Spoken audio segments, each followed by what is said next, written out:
दोस्तों आज 9 सितंबर है और 9 सितंबर के दिन जो करंट अफेयर के क्वेश्चन मुझे इंपॉर्टेंट लगे, जो आप लोगों को जानना चाहिए और आप लोगों को डिस्कस करना चाहिए, वो उन क्वेश्चंस में से पहला क्वेश्चन है अमेरिका ओपन 2024 में महिला एकल का खिताब किसने जीता।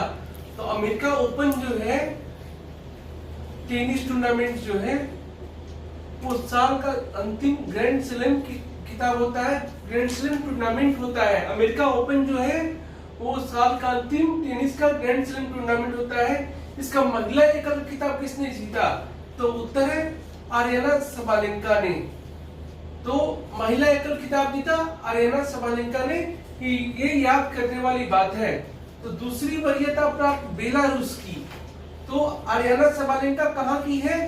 तो क्वेश्चन ये भी आ सकता है कि अमेरिका ओपन की खिताब आर्याना सबालेंका ने जीता, ये किस देश की है। तो बेलारूस की है। तो दूसरी वरीयता प्राप्त बेलारूस की आर्याना सबालेंका ने अमेरिका की छठी वरीयता प्राप्त जेसिका पेगुला। तो अमेरिका की जेसिका पेगुला जो है छठी वरीयता प्राप्त जो है, अमेरिका की जेसिका पेगुला को भी जीता नहीं, वो सीधे सेटों में 7-5, 7-5 से हराकर यूएस ओपन विमेन्स सिंगल्स का खिताब जीता। तो अमेरिका 2024 आर्याना सबालेंका विजेता, जेसिका पेगुला उपविजेता। आर्याना सबालेंका जो विजेता है वो बेलारूस की है, जेसिका पेगुला उपविजेता अमेरिका की है। आगे आइए आगे बात कर लेते हैं। यह सबालेंका का तीसरा ग्रैंड स्लैम पुरस्कार है। इसके पहले उन्होंने ऑस्ट्रेलिया ओपन का खिताब 2023 और 24 में जीता। मतलब ऑस्ट्रेलिया ओपन जो है वो साल का पहला ग्रैंड स्लैम होता है। तो एक तरह से सबालेंका ने साल के पहले ग्रैंड स्लैम को जीता और साल के अंतिम ग्रैंड स्लैम को जीता। और इसके पहले एक बात और, ये चोट के कारण विंबलडन का टूर्नामेंट नहीं खेल पाई थी, जुलाई में होता है। और आर्याना सबालेंका के हाथ में मैंने देखा है कि वो वहां पर टाइगर का टैटू बना हुआ है। तो ये हो गया।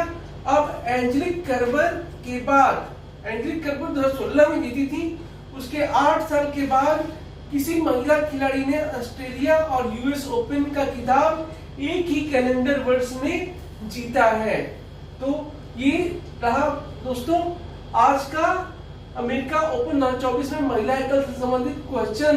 कल हम लोग बात करेंगे सीनियर के बारे में जिसने पुरुष एकल का खिताब जीता है। दोस्तों दूसरा क्वेश्चन है पैरालंपिक खेल 2024 जो हाल ही में पेरिस में समाप्त हुए हैं, उसमें टोटल भारत ने कुल कितने पदक जीते। तो भारत ने टोटल कितने पदक जीते पैरालंपिक खेल 2024 में। तो इसका उत्तर है 29। पैरालंपिक खेल 2024 में भारत ने 7 स्वर्ण, 9 रजत, 13 कांस्य पदकों के साथ कुल 29 पदक जीते। 7 स्वर्ण, 9 रजत, 13 कांस्य, टोटल 29। 7, 9, 13 ये याद रखना है हम लोगों को। तो 29 पदक जीते, ये 7 स्वर्ण पदक जो जीते हैं उनका नाम याद रखना है। और ओपनिंग सेरेमनी में और जो समापन समारोह है उसमें कौन कौन भारत के ध्वजवाहक थे उनका नाम याद रखना है, ये बात याद रखना है। और स्वर्ण में भी जिन्होंने रिकॉर्ड बनाकर स्वर्ण जीता है उनका आंकड़ा याद रखना है। तो ये है 7, 9, 13, 7 स्वर्ण, 9 रजत, 13 कांस्य पदकों के साथ भारत ने कुल 29 पदक जीते। भारत इस पदक तालिका में 18वें स्थान पर रहा। भारत इस प्रतियोगिता में 18वें स्थान पर रहा, ये भी याद रखने वाला बात है। 29 पदक, कौन कौन से पदक, स्वर्ण पदक 7 किसने जीते, 7 पदकों में भी रिकॉर्ड किसने बनाया, ओपनिंग समारोह किसने जीता, ओपनिंग समारोह में भारत का ध्वजवाहक कौन था, समापन समारोह में ध्वजवाहक कौन था, भारत कितने स्थान पर रहा। तो 18वें स्थान पर। और एक बात और याद रखने वाला बात, इस प्रतियोगिता में प्रथम स्थान पर चीन, दूसरे पर ग्रेट ब्रिटेन, मतलब प्रथम 2 स्थान पर अमेरिका नहीं आया है, तीसरे स्थान पर अमेरिका और चौथे स्थान पर नीदरलैंड रहा। तो ये थे दोस्तों पैरालंपिक खेलों में जो इम्पोर्टेंट है। इसके अलावा बहुत सारे क्वेश्चन हैं जो हम लोगों ने डिस्कस किया है, लेकिन ये जो है पैरालंपिक खेल खत्म हो चुके हैं, इस कारण से ये आंकड़ा इम्पोर्टेंट हो जाते हैं। आज का तीसरा क्वेश्चन है बिहार राज्य में किस तिथि से बच्चियों को सर्वाइकल कैंसर का टीका दिया जाएगा? किस तिथि से बच्चियों को सर्वाइकल कैंसर का टीका दिया जाएगा? तो इसका उत्तर है 1 अक्टूबर से बच्चियों को निःशुल्क। किस तिथि से? निःशुल्क। तो बिहार राज्य में किस तिथि से बच्चियों को निःशुल्क सर्वाइकल कैंसर का टीका दिया जाएगा? 1 अक्टूबर से। आइए और बातें जान लेते हैं। बिहार राज्य में कैंसर मरीजों में 17% सर्वाइकल कैंसर से पीड़ित होते हैं। कैंसर मरीजों में 17% सर्वाइकल कैंसर से पीड़ित होते हैं। हालांकि इससे बचाव के लिए टीका उपलब्ध है और बच्चियों का टीकाकरण कर इसे काफी हद तक कम किया जा सकता है। बिहार राज्य में 1 अक्टूबर से 9 से 14 वर्ष तक के बच्चियों को, तो कितने वर्ष तक के बच्चियों को? तो 9 से 14 वर्ष तक के बच्चियों को सर्वाइकल कैंसर का टीका आधार कार्ड के आधार पर, आधार कार्ड दिखलाना होगा सर्वाइकल कैंसर के टीके के लिए, निःशुल्क टीके के लिए। राज्य के सभी सदर तथा मेडिकल कॉलेज अस्पताल में निःशुल्क दिया जाएगा।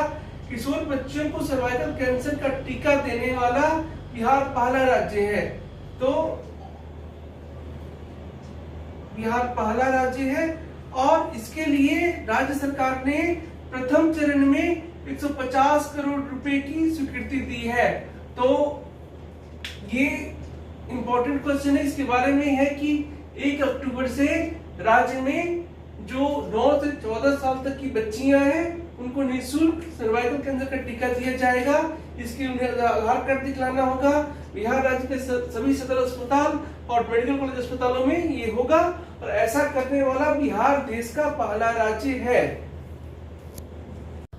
आज का 4th क्वेश्चन है, 2 दिन के भारत यात्रा पर रविवार 8 सितंबर को नई दिल्ली पहुंचने वाले शेख खालिद बिन मोहम्मद बिन जायद अल नाहयान कहाँ के क्राउन प्रिंस या युवराज, जिन्हें वली अहद भी कहा जाता है, तो कहाँ के क्राउन प्रिंस है?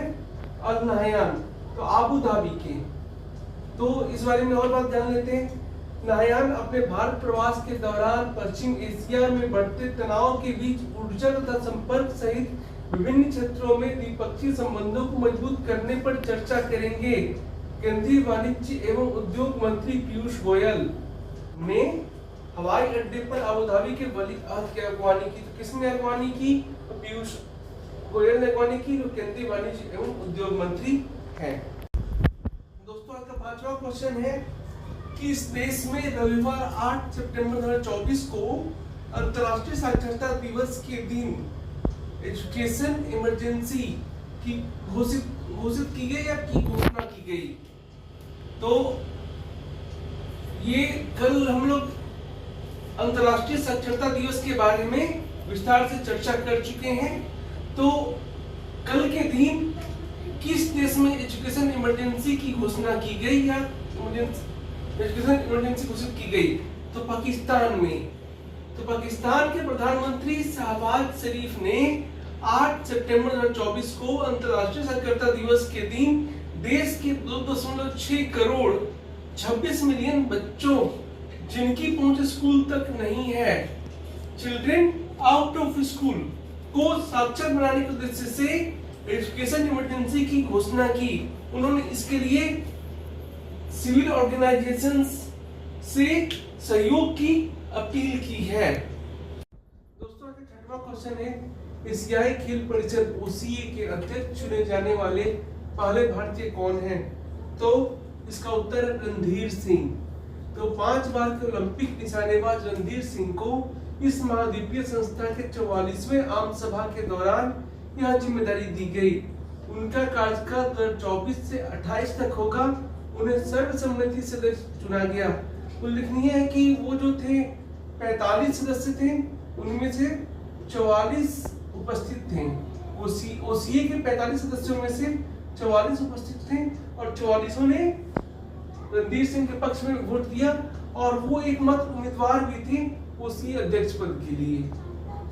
दोस्तों, का 7वां और अंतिम क्वेश्चन है जापान के आईची नागोया में 2026 में होने वाले एशियाई खेलों में योगा को किस रूप में शामिल किया गया है।